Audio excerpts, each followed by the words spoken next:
Good morning, I am Tracy Spence with your newscast. This newscast is brought to you courtesy of BioLife Energy Systems. Come join the living.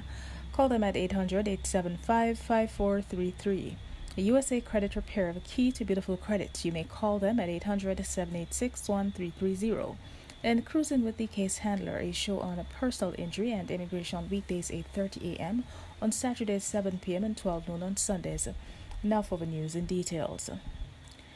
Beginning October 1st, workers in the tourism sector across Jamaica will be able to register for the Tourism Workers Pension Scheme.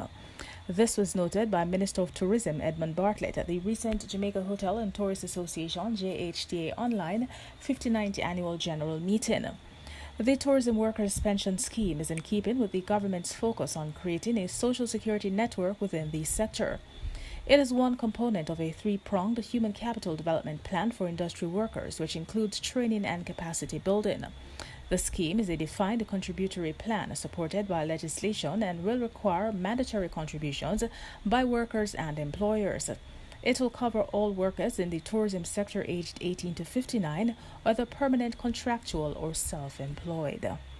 Jamaica's Minister of Education, Youth and Information, Favour Williams, has committed the ministry establishing copyright and copying agreements with the Book Industry Association of Jamaica, BIAJ, as the country moves more towards utilizing ebooks and more online platforms for teaching and learning.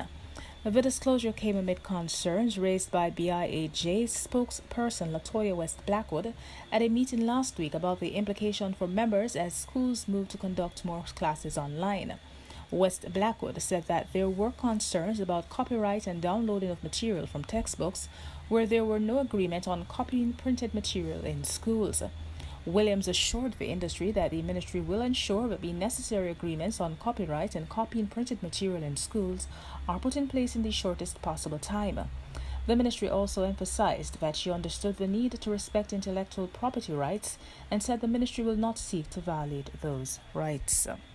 Meanwhile, a public health expert is projecting that as many as 17,000 Jamaicans could die from COVID-19 if the spread continues on the current trajectory.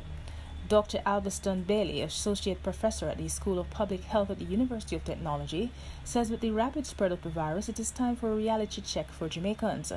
He has noted the Health Ministry's prediction that about 1.5 million Jamaicans will contract COVID-19, adding that the current death rate is of great concern.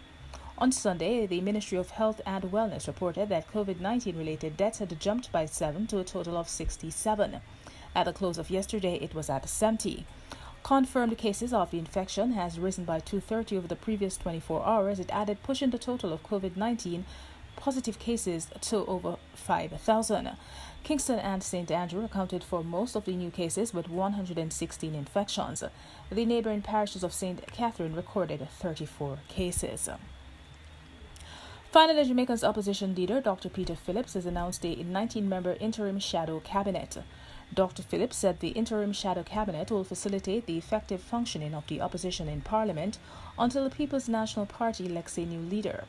Dr. Phillips said all the members of the previous shadow cabinet have been asked to maintain the portfolio oversight responsibilities they had before the September 3rd general election.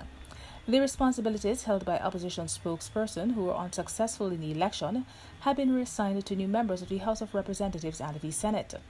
The new members of the shadow cabinet include Dr. Angela Brown-Burke, who replaces Peter Bunting as spokesperson on education, Janice Allen replaces Dr. Wickham McNeil at tourism, and Lothian Cousins replaces Victor Wright in local government. Senator Floyd Morrison takes over full responsibility for labor, social security, and special abilities. And that is it for the news. This newscast came to you courtesy of BioLife Energy Systems. Come join the living. Call them at 800-875-5433. USA Credit Repair, the key to beautiful credit. You may call them at 800-786-1330. And Cruising with the Case Handler, a show on a personal injury and immigration weekdays 8:30 a.m.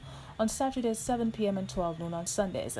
On behalf of the news and production team, I am Tracy Spence. Do have a good morning.